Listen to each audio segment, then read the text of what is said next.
पंचतंत्र की कहानी हाथी और बंदर की दोस्ती। एक घने जंगल में एक बंदर और एक हाथी रहते थे। हाथी बड़ा शक्तिशाली था। वो बड़े बड़े पेड़ों को एक ही झटके में उखाड़ देता था। बंदर काफी दुबला पतला, लेकिन वो बड़ा ही फुर्तीला और तेज था। दिन भर बंदर जंगल के पेड़ों पर उछल कूद करता रहता। बंदर और हाथी दोनों को ही अपने गुणों पर बड़ा ही घमंड था। दोनों ही एक दूसरे से खुद को ज्यादा अच्छा मानते थे। इस वजह से दोनों में हमेशा बहस होती रहती। उसी जंगल में एक उल्लू भी रहता था, जो अक्सर बंदर और हाथी की हरकतें देखता। वह इन दोनों के लड़ाई झगड़ों से परेशान हो गया था। एक दिन उस उल्लू ने उन दोनों से कहा, जिस तरह तुम दोनों लड़ते हो, इससे कोई फैसला नहीं होने वाला है। तुम दोनों एक प्रतियोगिता के जरिए आसानी से यह फैसला कर सकते हो कि तुम दोनों में से सबसे शक्तिशाली कौन है। बंदर और हाथी दोनों को उल्लू की बात अच्छी लगी। दोनों ने फिर एक साथ पूछा, इस प्रतियोगिता में क्या करना होगा? उल्लू ने कहा, इस जंगल को पार करने पर एक दूसरा जंगल आता है, जहां पर एक काफी पुराना पेड़ है, जिस पर एक सोने का फल लगा हुआ है। तुम दोनों में से उस सोने के फल को जो पहले लाएगा, उसे ही इस प्रतियोगिता का विजेता बनाया जाएगा और असल मायनों में वही सबसे शक्तिशाली कहलाएगा। उल्लू की बात सुनते ही बंदर और हाथी बिना कुछ सोचे समझे दूसरे जंगल की तरफ निकले। बंदर ने अपनी फुर्ती दिखानी शुरू की। वह एक ही छलांग में एक पेड़ से दूसरे पेड़ तक पहुंच जाता। वहीं हाथी तेजी से दौड़ने लगा और रास्ते में आने वाली हर चीज को अपने मजबूत सूंड से उखाड़ता फेंकता चला गया। थोड़ी ही देर में हाथी और बंदर उस जंगल से बाहर निकल गए। इस जंगल से दूसरे जंगल के बीच का रास्ते में एक नदी बहती थी। उसे पार करने के बाद ही दूसरे जंगल में पहुंचा जा सकता था।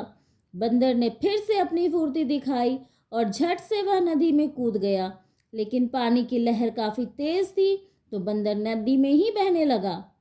बंदर को नदी में बहता हुआ देखकर हाथी ने तुरंत अपनी सूंड से उसे पकड़कर पानी के बाहर निकाल दिया। हाथी के इस व्यवहार को देखकर बंदर काफी हैरान हुआ। उसने विनम्र होकर हाथी को अपनी जान बचाने के लिए धन्यवाद कहा और अपनी हार मानते हुए हाथी को ही आगे का सफर तय करने के लिए कहा। बंदर की इस बात को सुनकर हाथी ने कहा, मैं नदी पार कर सकता हूँ, तुम भी मेरी पीठ पर बैठकर इसे पार कर लो। बंदर हाथी की बात मान गया और वह हाथी के पीठ पर बैठ गया। इस तरह दोनों ने नदी पार कर ली और दूसरे जंगल में पहुंच गया। फिर दोनों ने लगातार मिलकर सोने के लगे हुए फल वाले पेड़ को भी खोज निकाला।